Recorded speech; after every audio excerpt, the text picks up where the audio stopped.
comes all the way from Toledo. Please welcome Michael Grover.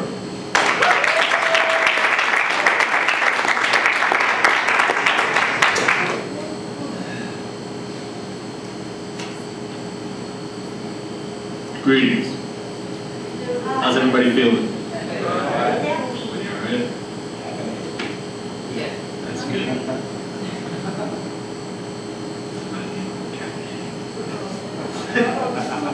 My name is Michael Grover. I run the Mighty Cobra Press out of Toledo, Ohio.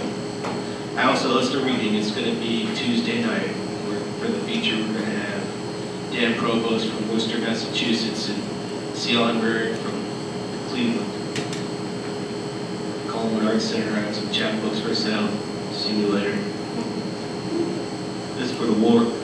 Okay. Let us agree. We will never see the end of war. This gives us good reason to always pray for peace.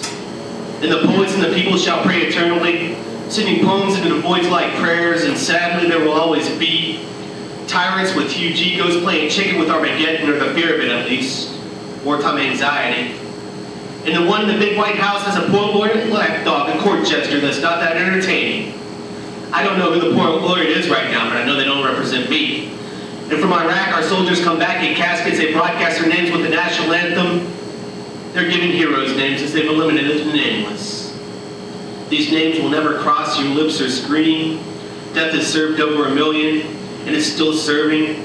Media echoes, corporate anthems, feel-good stories, tugging at the heartstrings, going with the gladiators into the coliseums, into your living room in high definition. And me with the knowledge that this is all impermanent. These tyrants and their empires always fall down. Even hell will have its day. My only question in the balance of the world is, why does it seem when these tyrants and their egos collide, poor people always suffer? Poor American kids have done the only job they could, promised a future and fed a noble cause. The nameless Iraqi who was just in the wrong place at the wrong time. True, we will never see the end of war. This always gives us peace to work for. But what these tyrants do is, one lost his life, but he got acquitted by hanging. Even if people did heckle him as he walked into the gallows. The other steals elections, making billions, and other people suffering, people that are less than him.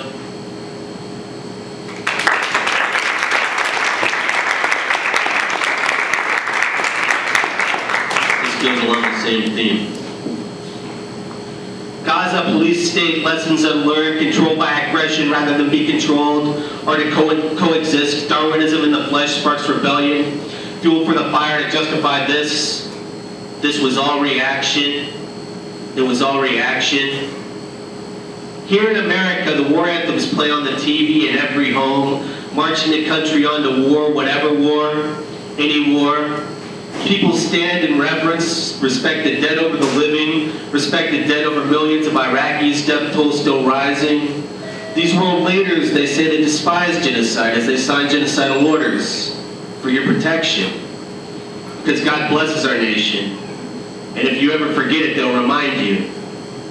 I wonder what ever became of that beautiful olive-skinned Palestinian girl that I used to know when I lived in Philly. She was awkward and boy-like, uncomfortable in her skin. I held her as she cried because she could not suffer with her people. I wonder what sick world would create this guilt. I wonder if she ever made it to that homeland that she had never laid eyes on, that she had never touched the soil. Everything is impermanent. The last shall be the first. This knowledge keeps pushing this pen. The question is, will we learn to rule with compassion? Or will we just keep repeating the same old cycles?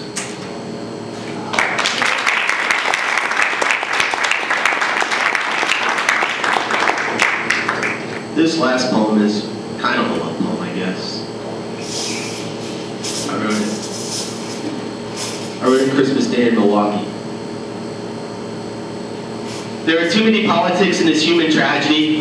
Everyone is a gatekeeper. Everyone wants control. There is too much ego and not enough humanity. Too many people looking out for self, not working for anything bigger. Last night I was visited by a ghost of Christmas sometime and showed me there is real genuine love in the world. Not me. I was just a spectator, a voyeur looking in. For a moment I saw the true loving nature of the human condition. I did not see myself there. There were children playing, people giving, everyone happy. You were being a mom. I sat there and watched like a movie playing out. There was no more confusion of love. There were no more illusions. I cried when I told you it was beautiful. This morning at 3 a.m. a gypsy woman read my tarot at the kitchen table and told me what I already knew, that I had to keep on walking, keep on walking. Live your life in spite of everything, in spite of the politics or the ego. Movement is change, change is movement, life is change, life is movement. Find that place that makes you happy, regardless of what anyone thinks. Plant yourself there. Move from there. Grow from there. This morning the ghost of Christmas present called me. I'm just confused. Don't know what to do. Better follow instinct, because deep down inside, I see the place where I need to be. Only when the static is cleared from my mind does it come to me. Christmas Day solitude, in the comfort of a strange place.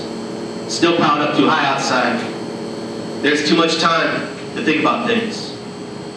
Thank you.